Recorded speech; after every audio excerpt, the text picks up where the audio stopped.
2014 में भारत की राजनीति एक ऐसे मोड़ पर खड़ी थी जहां सिर्फ चुनाव नहीं होने वाले थे, एक युग खत्म होने वाला था और दूसरा शुरू। टीवी स्टूडियोज में बहस चल रही थी, अखबारों की हेडलाइंस बदल रही थीं, सोशल मीडिया पर एक नया नाम तूफान की तरह फैल रहा था, नरेंद्र मोदी। लेकिन सवाल सिर्फ इतना नहीं था कि मोदी जीतेंगे या नहीं, सवाल उससे कहीं बड़ा था। आखिर वो पार्टी जिसने भारत पर दशकों तक राज किया, जो आजादी की लड़ाई का चेहरा थी, जो कभी देश की सबसे ताकतवर राजनीतिक मशीन मानी जाती थी, वो अचानक इतनी कमजोर कैसे हो गई? और सबसे बड़ा सवाल, क्या राहुल गांधी उस गिरती हुई कांग्रेस को बचा सकते थे? क्योंकि एक वक्त था जब कांग्रेस सिर्फ एक पार्टी नहीं थी, वो भारत की राजनीति थी। दिल्ली से लेकर गांव तक हर जगह कांग्रेस का नेटवर्क था, हर राज्य में उसके बड़े नेता थे, हर चुनाव में उसका असर था। लेकिन 2014 आते आते सब कुछ बदल चुका था। लोग गुस्से में थे, भ्रष्टाचार के आरोप लगातार बढ़ रहे थे, 2G स्कैम, कोल स्कैम, कॉमनवेल्थ स्कैम। टीवी पर रोज नई बहस, सोशल मीडिया पर मजाक और सड़कों पर बढ़ती नाराजगी। यूपीए सरकार के दूसरे कार्यकाल तक आते आते लोगों को लगने लगा था कि सरकार थक चुकी है। महंगाई बढ़ रही थी, युवाओं को नौकरियां नहीं मिल रही थीं, नीतियां धीमी पड़ चुकी थीं। और इसी बीच गुजरात से एक नेता पूरे देश के सामने खुद को एक मजबूत विकल्प के रूप में पेश कर रहा था, नरेंद्र मोदी। उनकी स्पीचेस अलग थीं, उनकी बॉडी लैंग्वेज अलग थी, उनका कॉन्फिडेंस अलग था। वो अटैक करते थे, डायरेक्ट बोलते थे, नंबर्स इस्तेमाल करते थे, जबकि राहुल गांधी की स्पीचेस कई बार कंफ्यूज्ड लगती थीं। कांग्रेस के अंदर भी धीरे धीरे ये सवाल उठने लगा था कि क्या राहुल गांधी वास्तव में उस स्तर की राजनीति के लिए तैयार हैं? क्योंकि राहुल गांधी की सबसे बड़ी समस्या सिर्फ बीजेपी नहीं थी, उनकी सबसे बड़ी समस्या परसेप्शन थी। भारतीय राजनीति में परसेप्शन ही रियलिटी बन जाता है और 2014 तक एक परसेप्शन बन चुका था। मोदी डिसाइसिव लीडर हैं, राहुल इनएक्सपीरियंस्ड हैं। मोदी विकास की बात करते थे, राहुल सिस्टम बदलने की। लेकिन जनता उस वक्त आइडियोलॉजी नहीं, रिजल्ट चाहती थी। 2011 का अन्ना हजारे आंदोलन पहले ही सिस्टम के खिलाफ माहौल बना चुका था। लोग करप्शन से तंग आ चुके थे। युवाओं का एक बड़ा हिस्सा पहली बार पॉलिटिक्स में इंटरेस्ट लेने लगा था। लेकिन ये जेनरेशन 1970s वाली जेनरेशन नहीं थी। ये स्टार्टअप की बात करती थी, ग्रोथ की बात करती थी, डिजिटल इंडिया की बात करती थी। और बीजेपी ने ठीक वही इमोशन पकड़ लिया। अच्छे दिन, मिनिमम गवर्नमेंट, मैक्सिमम गवर्नेंस। ये सिर्फ स्लोगन्स नहीं थे, ये एस्पिरेशन था। वहीं कांग्रेस अब भी वेलफेयर पॉलिटिक्स में फंसी हुई दिख रही थी। लेकिन कहानी यहीं खत्म नहीं होती, क्योंकि 2014 सिर्फ कांग्रेस वर्सेस बीजेपी नहीं था, ये कम्युनिकेशन का युद्ध था। बीजेपी टेक्नोलॉजी का इस्तेमाल उस लेवल पर कर रही थी जो भारतीय राजनीति में नया था। WhatsApp groups, Facebook campaigns, Twitter trends, YouTube speeches, हर जगह एक नैरेटिव बनाया जा रहा था, कांग्रेस फेल्ड इंडिया, अब की बार मोदी सरकार। और इस नैरेटिव को रोकने के लिए कांग्रेस के पास कोई मजबूत डिजिटल स्ट्रैटेजी नहीं थी। कई एनालिस्ट्स मानते हैं कि कांग्रेस ने सोशल मीडिया की ताकत को बहुत देर से समझा। जब तक उन्हें एहसास हुआ, तब तक नैरेटिव हाथ से निकल चुका था। राहुल गांधी इंटरव्यूज देते थे, लेकिन कई क्लिप्स वायरल होने लगी। कभी ऑकवर्ड पॉजेज, कभी अनक्लियर आंसर्स, कभी सडन इमोशनल रिएक्शंस। और इंटरनेट पर परसेप्शन और भी खराब होता गया। दूसरी तरफ मोदी की रैली स्टेडियम इवेंट्स जैसी बन चुकी थी। Huge crowds, powerful background music, aggressive speeches. लोगों को लगने लगा था कि भारत एक नए दौर में जा रहा है। लेकिन शायद कांग्रेस की सबसे बड़ी गलती एरोगेंस थी। फिर आया 16 मई 2014, रिजल्ट डे। टीवी स्क्रीन्स लाल और भगवा नंबर से भर चुके थे। बीजेपी 282 सीटें, पूर्ण बहुमत। कांग्रेस सिर्फ 44 सीटें, इतिहास की सबसे बड़ी हारों में से एक। इतनी कम सीटें कि कांग्रेस ऑफिशियल ऑपोजिशन तक नहीं बन सकी। पूरे देश में शॉक था। लेकिन शायद सबसे ज्यादा शॉक खुद कांग्रेस को था, क्योंकि उन्हें इतनी बड़ी हार की उम्मीद नहीं थी। राहुल गांधी प्रेस कॉन्फ्रेंस में आए, मुस्कुराने की कोशिश की, लेकिन पूरा देश समझ चुका था कुछ बहुत बड़ा टूट चुका है। उस दिन सिर्फ एक चुनाव नहीं हारा था, उस दिन कांग्रेस का डेकेड्स पुराना पॉलिटिकल इकोसिस्टम टूटना शुरू हो गया था। लेकिन असली कहानी अब शुरू होने वाली थी, क्योंकि 2014 की हार के बाद कांग्रेस के पास दो रास्ते थे। या तो वो खुद को पूरी तरह बदलती, या फिर धीरे धीरे और कमजोर होती जाती। और आने वाले 10 सालों में भारत ने देखा कि कैसे एक समय की सबसे शक्तिशाली पार्टी सर्वाइवल की लड़ाई लड़ने लगी। लेकिन सवाल अब भी वही था, क्या राहुल गांधी इस गिरती हुई कांग्रेस को बचा पाएंगे या फिर भारतीय राजनीति हमेशा के लिए बदल चुकी थी? 2014 की हार के बाद कांग्रेस के अंदर सन्नाटा था। कई पुराने नेता शॉक्ड थे, कई नाराज थे और कई डर चुके थे, क्योंकि ये सिर्फ हार नहीं थी, ये सिस्टम कोलैप्स था। एक ऐसी पार्टी जो कभी हर राज्य में मजबूत हुआ करती थी, अब अपने ही नेताओं को संभाल नहीं पा रही थी। 2014 के बाद बीजेपी सिर्फ केंद्र की सरकार नहीं बनी, वो नैरेटिव मशीन बन गई।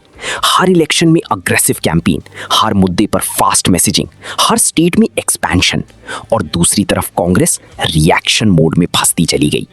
कांग्रेस की सबसे बड़ी समस्या आइडियोलॉजी नहीं थी, लीडरशिप क्लैरिटी थी। क्या पार्टी को राहुल गांधी चला रहे थे या सोनिया गांधी? क्या डिसीजन सेंट्रलाइज थे या स्टेट लीडर्स इंडिपेंडेंट थे? ग्राउंड वर्कर्स कंफ्यूज होने लगे, और राजनीति में कंफ्यूजन सबसे खतरनाक चीज होती है। 2015 आते आते बीजेपी ने राज्यों में अपनी पकड़ और मजबूत करनी शुरू कर दी। महाराष्ट्र, हरियाणा, झारखंड, एक एक करके कई राज्यों में बीजेपी बढ़ रही थी। वहीं कांग्रेस का ऑर्गेनाइजेशन लगातार कमजोर हो रहा था।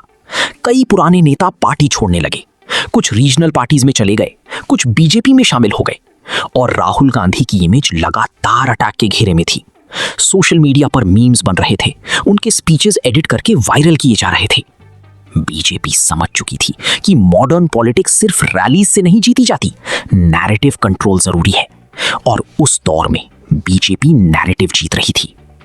लेकिन फिर 2016 में एक ऐसा फैसला आया जिसने पूरे देश को हिला दिया।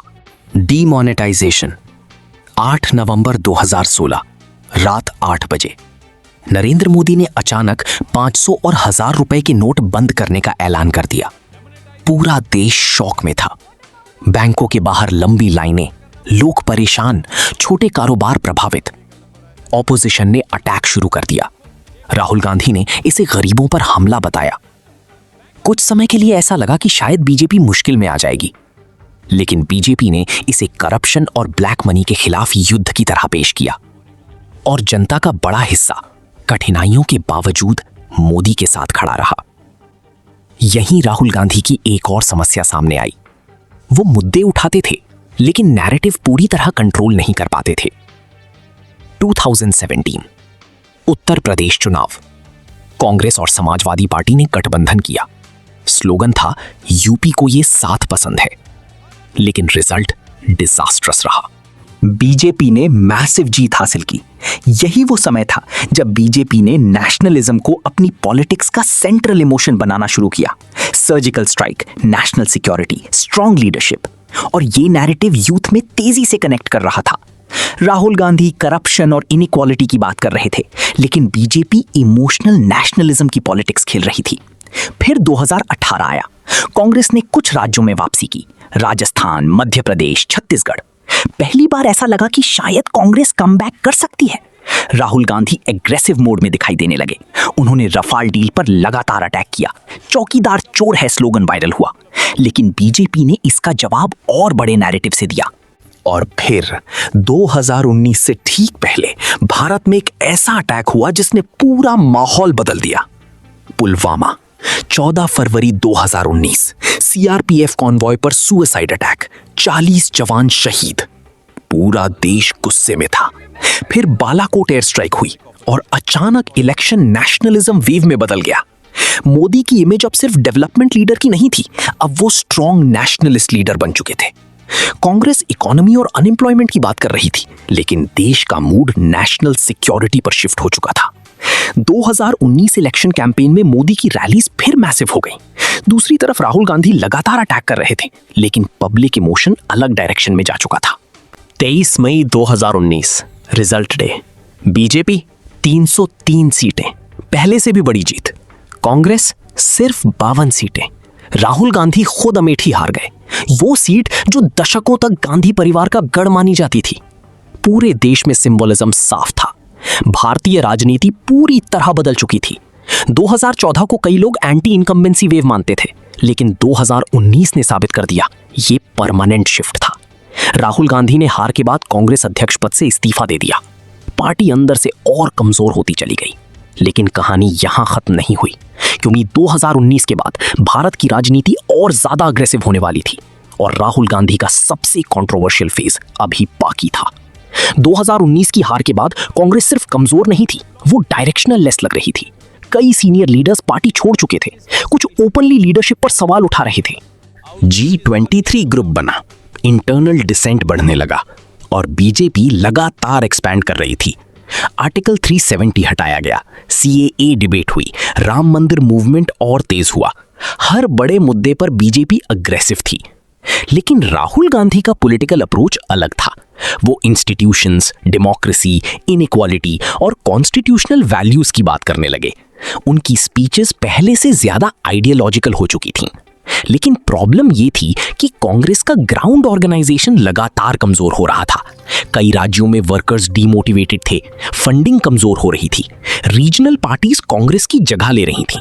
वेस्ट बंगाल में TMC, दिल्ली और पंजाब में आप, तेलंगाना में BRS। कांग्रेस का नेशनल अम्ब्रेला धीरे धीरे सिकुड़ रहा था।